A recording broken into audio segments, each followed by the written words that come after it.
Setelah Indonesia memproklamirkan kemerdekaannya pada 17 Agustus 1945, berita kemerdekaan belum langsung tersebar ke seluruh wilayah, terutama di luar Jawa, termasuk Sulawesi Utara. Baru beberapa wilayah setelah proklamasi, informasi kemerdekaan sampai di Manado. Dan hal ini memicu semangat masyarakat serta pemuda setempat untuk merdeka dari penjajahan.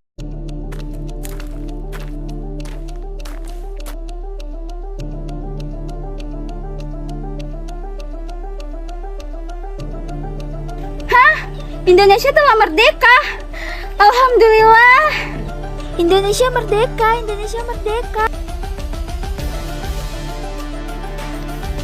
Indonesia telah merdeka. Indonesia telah merdeka. Bang, jamunya. Lihat, Indonesia kita telah merdeka. Alhamdulillah. Pada 21 Agustus 1945, berita proklamasi kemerdekaan Indonesia terdengar oleh rakyat Sulawesi Utara di Manado. Begitu mendengar berita tersebut, mereka segera mengibarkan bendera merah putih. Indonesia tanah airku, tanah tumpah darahku. Di sanalah aku berdiri, jadi pandu hidupku. Indonesia kebangsaanku, bangsa dan tanah. Namun, Belanda tidak mengakui kemerdekaan Indonesia dan ingin menjajah Indonesia melalui agresi militer. Mereka menggunakan pasukan Kenil yang sebagian anggotanya adalah orang Indonesia.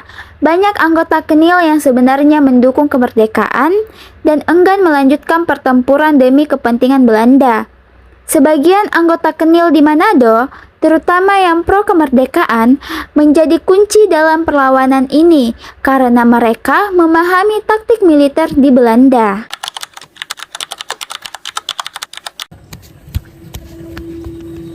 Saat itu, masyarakat Manado dengan tegas menolak Belanda. Perlawanan rakyat Manado pun dimulai. Suasana di Manado dan sejumlah daerah seperti Tomohon dan Minahasa pun memanas.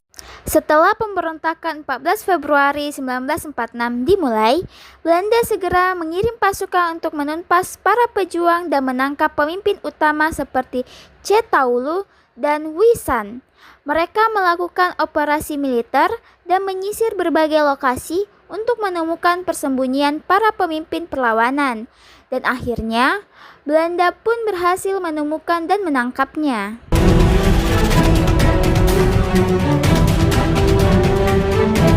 Untuk menyelamatkan mereka, para pejuang setempat merancang strategi agar Taulu dan Wisan dapat melarikan diri dari kejaran pasukan Belanda.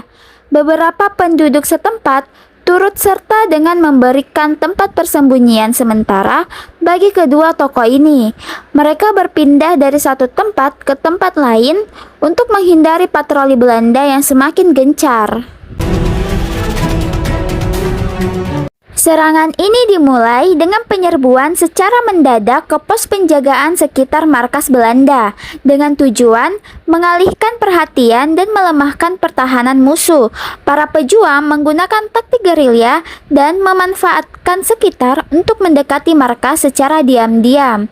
Dengan keberanian dan tekad yang kuat, mereka menyerbu gerbang utama dan berhasil menembus beberapa titik pertahanan.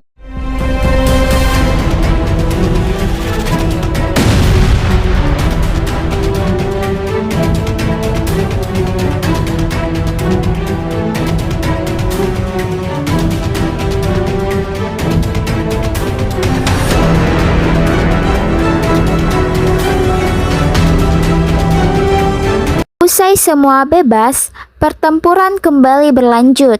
Puncak penyerbuan dalam peristiwa ini ditandai dengan perobekan bendera Belanda yang awalnya berwarna merah, putih, dan biru menjadi merah dan putih. Ku ingin jiwa raga ini selaras.